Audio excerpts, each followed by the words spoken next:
"Remove this pathetic woman immediately." Victoria's voice sliced through the elegant ballroom like a blade. "She doesn't belong here with successful people." The champagne flute trembled in my hand as I stood frozen near the entrance of the Grandview Hotel's main ballroom in Charlotte, North Carolina. I had just arrived at what was supposed to be my husband Trevor's company celebration, wearing my finest navy dress and genuine smile.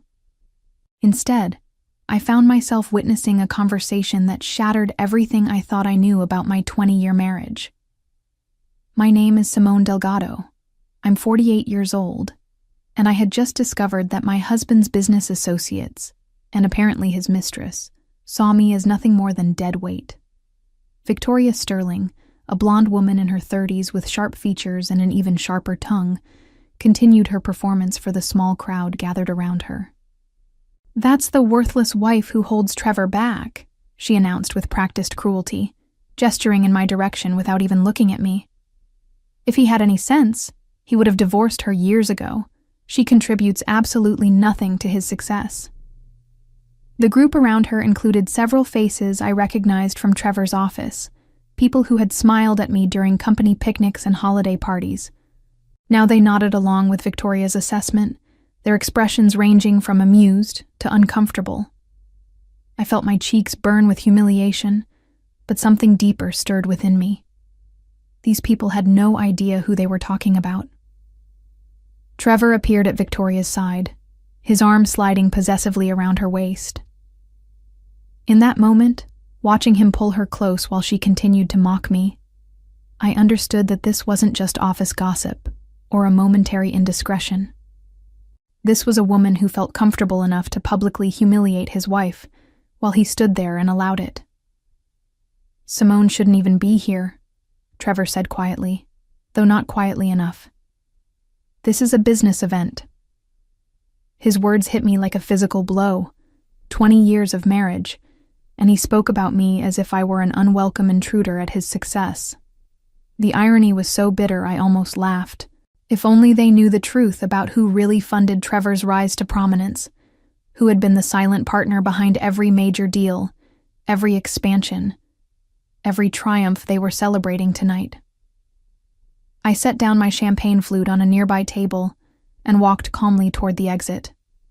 No scene, no confrontation, no tears. As I passed their group, I caught Victoria's smug smile and Trevor's guilty glance. Neither of them had any idea what storm they had just unleashed. The evening air outside felt cleaner somehow, and as I drove home to our house in Myers Park, I was already making plans. The drive home gave me time to process what I had witnessed, but more importantly, it gave me time to remember exactly who I was before I became Trevor's wife. 25 years ago, I had been Simone Delgado, a shrewd business strategist who had turned a small consulting firm into a multi-million-dollar enterprise. When I met Trevor at a networking event in 1999, he was a mid-level manager at a struggling manufacturing company called Kristen Global, drowning in debt and poor decisions. Our courtship had been whirlwind romance mixed with business strategy sessions.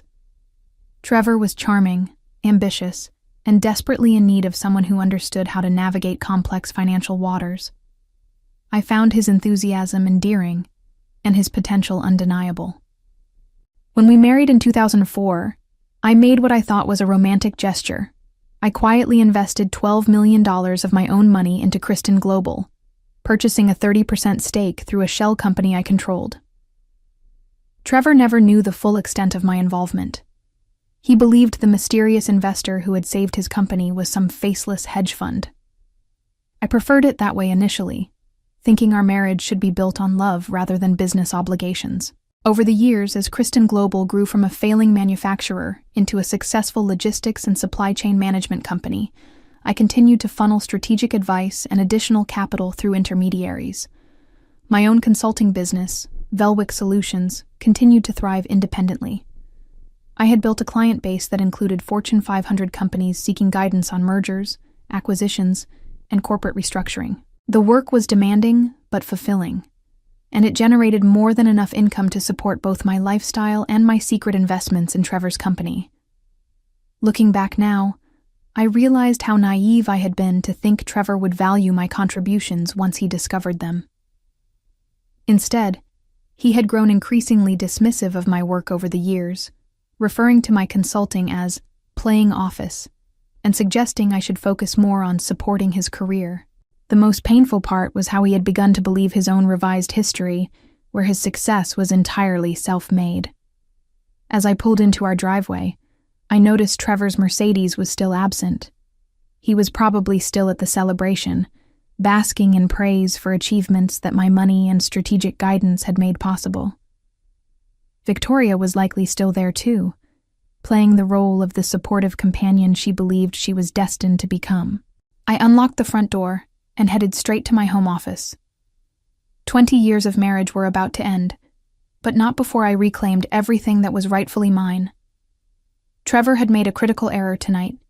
He had forgotten that the woman he was so eager to discard was the same woman who held the keys to his entire empire. My home office had always been my sanctuary, a space where I conducted the business that Trevor and his colleagues dismissed so casually. Tonight it became my war room. I powered up my computer and pulled out the secure files I kept in a locked cabinet, documents that Trevor had never bothered to ask about and certainly never thought to examine. The paperwork told a story that would have shocked every person at that celebration. Velwick Solutions wasn't just my independent consulting firm. It was the parent company of Shadow Creek Investments, the mysterious hedge fund that owned 30% of Kristen Global. Over the past 20 years, my additional investments had increased that stake to 42%, making me the largest single shareholder in my husband's company. The financial records painted an even starker picture. The joint accounts Trevor and I shared contained nearly $800,000, but what he didn't realize was that I was the one who had been funding those accounts. My consulting income had supported our lavish lifestyle, while his salary from Kristen Global had been modest at best.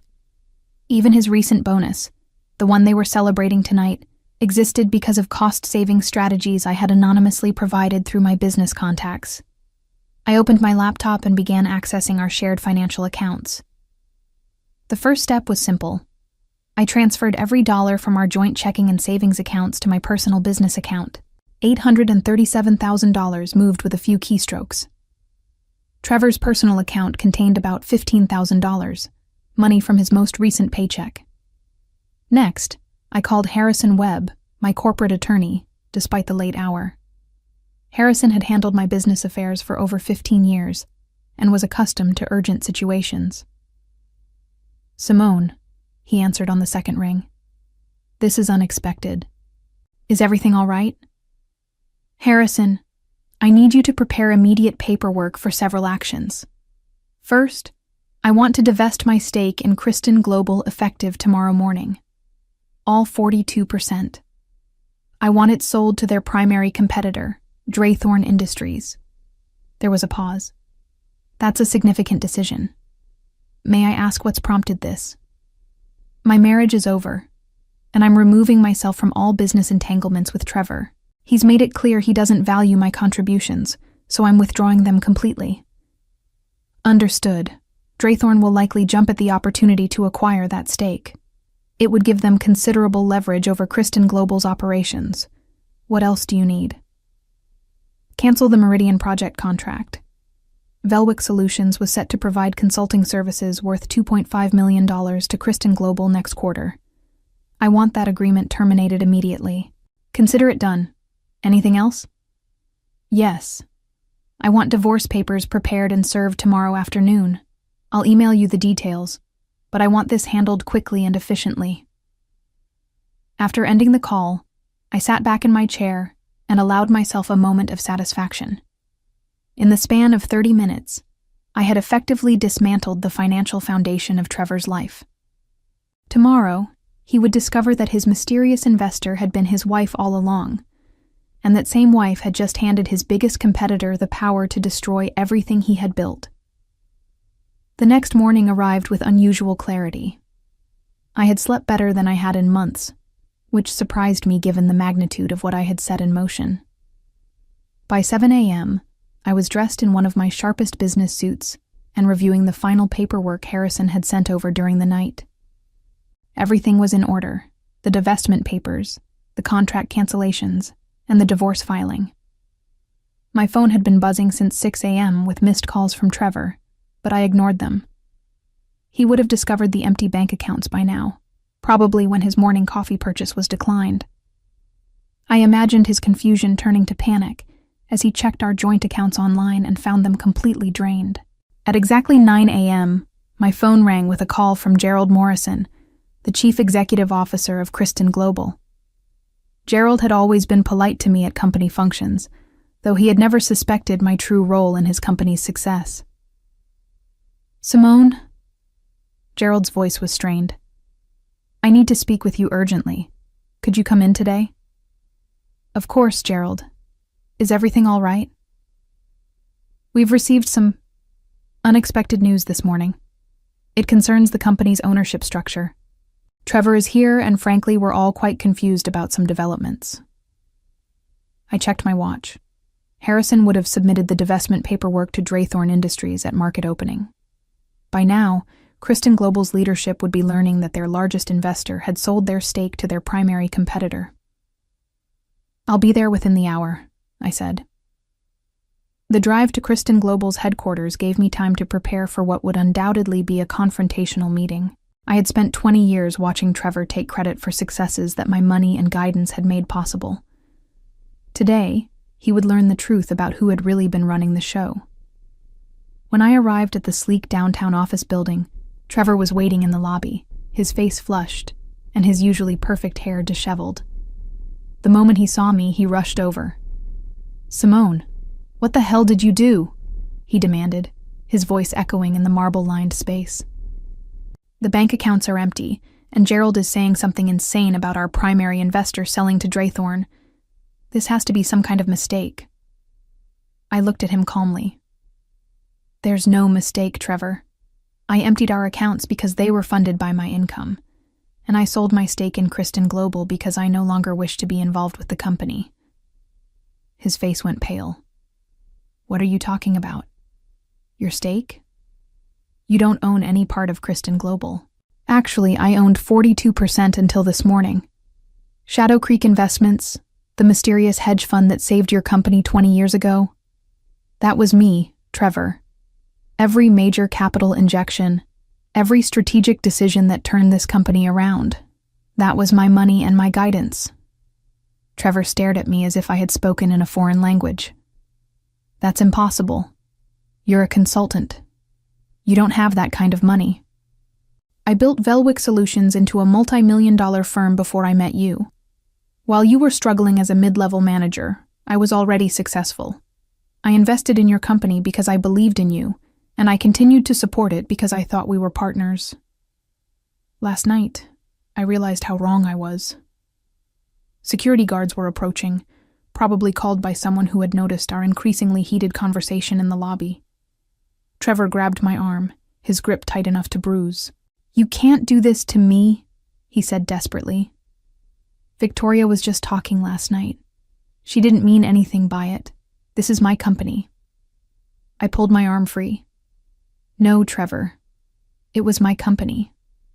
Now it belongs to Draythorn Industries, and they're going to do whatever they want with it, including, I suspect, removing executives who can't justify their positions." The elevator ride to Gerald's office was the longest of Trevor's life, judging by his increasingly frantic expressions. I remained calm, even peaceful. 20 years of hidden resentment and suppressed frustration were finally being released, and the sensation was intoxicating. Gerald Morrison's corner office normally commanded respect with its panoramic view of Charlotte's skyline, but today, the atmosphere was thick with tension. Victoria Sterling was there, seated near the window, her confident demeanor from the previous night notably absent. She looked up when we entered, her face a mask of barely controlled anxiety. "Simone," Gerald began carefully, "I've been trying to understand the situation. We received notification this morning that Shadow Creek Investments has sold their 42% stake in Kristen Global to Draythorn Industries. This is unprecedented. It's also devastating," added James Fletcher, the chief financial officer, who was pacing near Gerald's desk. Draythorn now controls nearly half our company. They could force a merger, dissolve key contracts, even restructure our entire leadership team. Trevor slumped into a chair, his face ashen. Simone, please tell them this is some kind of misunderstanding. You can't possibly be Shadow Creek Investments. I opened my briefcase and withdrew a folder containing 20 years of documentation. These are the financial records showing every investment Shadow Creek made in Kristen Global, along with the strategic recommendations that accompanied each capital injection. You'll find that every major success this company has achieved can be traced back to those recommendations. Gerald examined the documents, his eyes widening as he recognized financial strategies that had been implemented over the years. These projections, these market analyses, they're identical to the reports Shadow Creek provided. How is this possible? Because I wrote them, I said simply. Shadow Creek Investments was my way of supporting Trevor's career without damaging his pride. I thought it was romantic at the time. The successful wife secretly funding her husband's dreams. I realize now how foolish that was. Victoria finally spoke, her voice lacking its previous confidence. You're saying you've been secretly controlling this company for 20 years? Not controlling, supporting. There's a difference, though I don't expect you to understand it. I turned to face her directly. Last night, you called me a worthless wife who contributes nothing to Trevor's success. You suggested I should be removed from his life. I decided to take your advice. Trevor stood up suddenly, his chair scraping against the floor. This is insane. You can't destroy my entire career because of something Victoria said at a party. I'm not destroying your career, Trevor. I'm simply removing my contributions from it. If your career can't survive without my money and guidance, then perhaps it wasn't as solid as you believed. James Fletcher was still reviewing the financial documents. The Meridian project contract was also canceled this morning. Velwick Solutions was set to provide consulting services worth $2.5 million. That was scheduled to be our largest contract next quarter. Velwick Solutions will no longer be working with Kristen Global in any capacity, I confirmed. Gerald cleared his throat. Simone, I understand you're upset, but surely we can work something out. This company employs over 300 people. The ripple effects of Draythorn's acquisition will be severe. You're right, Gerald. It will be severe. But those 300 employees should direct their concerns to the people who created this situation. I looked pointedly at Trevor and Victoria. I'm not responsible for cleaning up messes I didn't make. Victoria's composure finally cracked. You vindictive witch. You're destroying innocent people's livelihoods because your feelings were hurt. I smiled at her, the same calm smile I had worn while emptying the bank accounts. No, Victoria. I'm simply taking back what was always mine. The innocent people you're worried about will land on their feet. The guilty ones, however, might find the landing a bit rougher. The silence in Gerald's office stretched uncomfortably as the full implications of my actions sank in. Trevor sat slumped in his chair, staring at the financial documents as if they might somehow change before his eyes. Victoria had moved to stand behind him, her hand on his shoulder, in a gesture that might have looked supportive if her face wasn't twisted with barely controlled rage. Gerald broke the silence first. Simone, I need to ask directly. Is there any way to reverse this? Can you buy back the stake from Draythorn? Even if I wanted to, which I don't, Draythorn has already begun implementing changes. They've been waiting for an opportunity like this for years. By next week, they'll have installed their own management team and started restructuring operations to align with their business model. James Fletcher looked up from his calculator.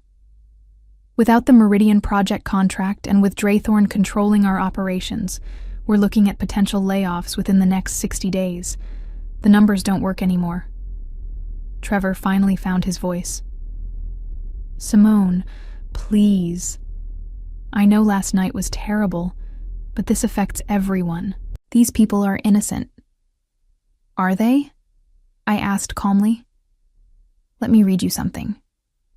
I pulled out my phone and scrolled to the voice recording I had made the previous night. Victoria, Would you like to hear your own words from last night's celebration? Victoria's face went white. You recorded us? I recorded a public conversation in a public space. Perfectly legal. I pressed play, and Victoria's voice filled the office. That's the worthless wife who holds Trevor back. If he had any sense, he would have divorced her years ago. She contributes absolutely nothing to his success. The recording continued with Trevor's voice adding, Simone shouldn't even be here.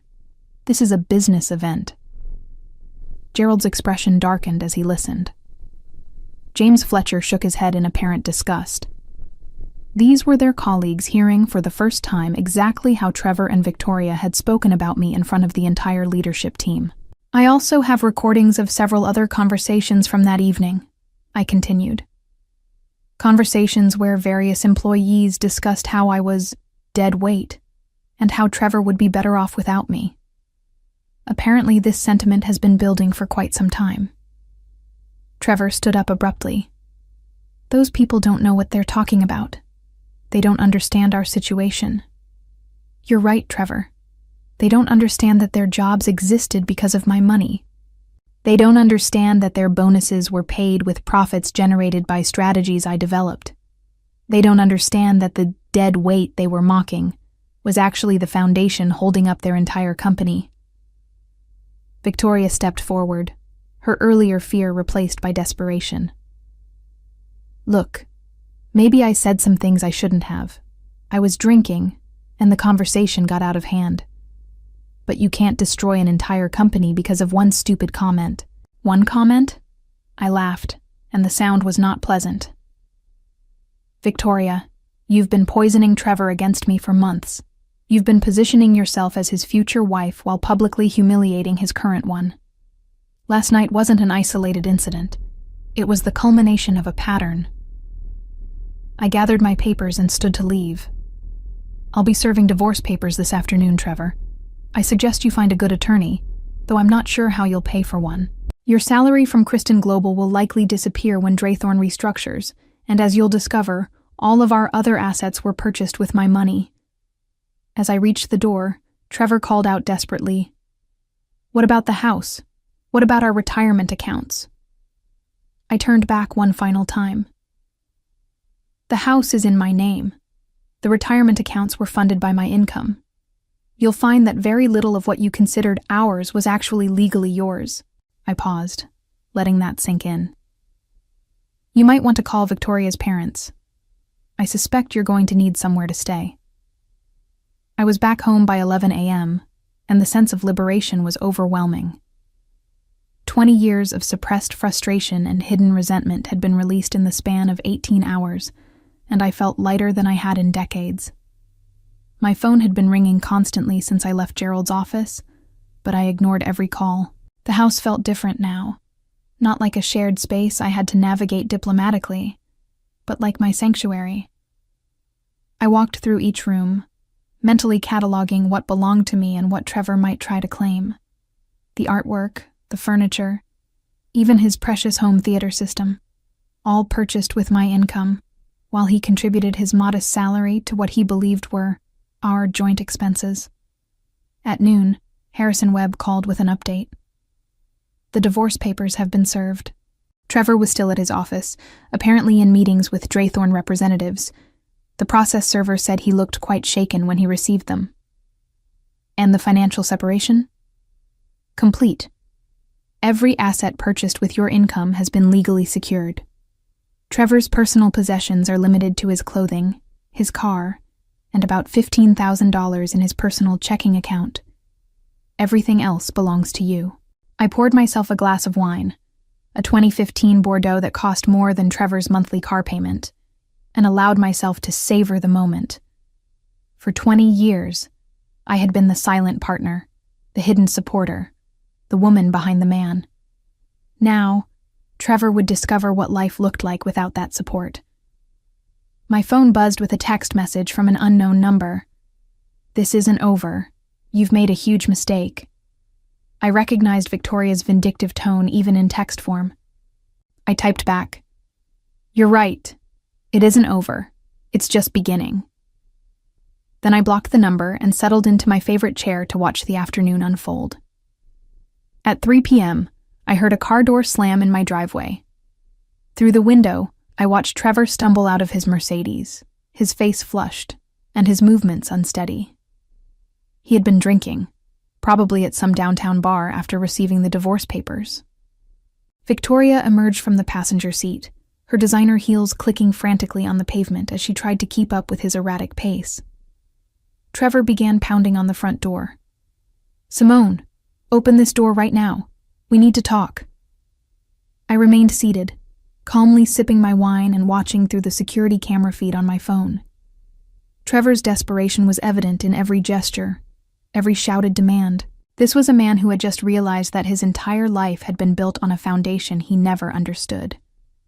"I know you're in there," he yelled. "You can't just destroy everything we've built together." Victoria joined in, her voice shrill with panic. "This is insane. You're going to regret this. No one destroys a marriage over one stupid comment." I picked up my phone and dialed 911. "I'd like to report 2 people trespassing on my property and causing a public disturbance. They're intoxicated and becoming increasingly aggressive." Within minutes, I heard sirens in the distance. Trevor and Victoria's shouting grew more frantic as they realized the police were approaching. Through the window, I watched Trevor's face cycle through disbelief, rage, and finally, the dawning realization that his former life was truly over. The police officers were professional and efficient. After checking my identification and confirming that I was the sole owner of the property, they escorted Trevor and Victoria to their car and advised them not to return without legal representation. As I watched them drive away, Trevor's face pressed against the passenger window in a final, desperate gesture. I felt something I hadn't experienced in years: complete control over my own life. 6 months later, the consequences of that evening had reshaped multiple lives in Charlotte's business community. Trevor had been let go during Draythorn Industries' restructuring of Kristen Global, his position eliminated as redundant, and his performance record unable to justify his salary without the hidden support he had never known existed. Victoria's relationship with Trevor crumbled under financial pressure and mutual blame, leaving her scrambling to maintain the lifestyle she had grown accustomed to while dating a man she believed was independently wealthy. Gerald Morrison and several other executives managed to find positions with other companies, though at significantly reduced salaries, while James Fletcher took early retirement after his stress-related health issues became unmanageable. As for me, I rebuilt Velwick Solutions into an even more successful enterprise, free from the burden of secretly funding someone else's dreams, while my own contributions remained invisible. The revenge I had sought wasn't just about reclaiming my money or exposing their cruelty. It was about finally living authentically as the successful woman I had always been, without apologizing for my achievements or hiding them to protect someone else's fragile ego.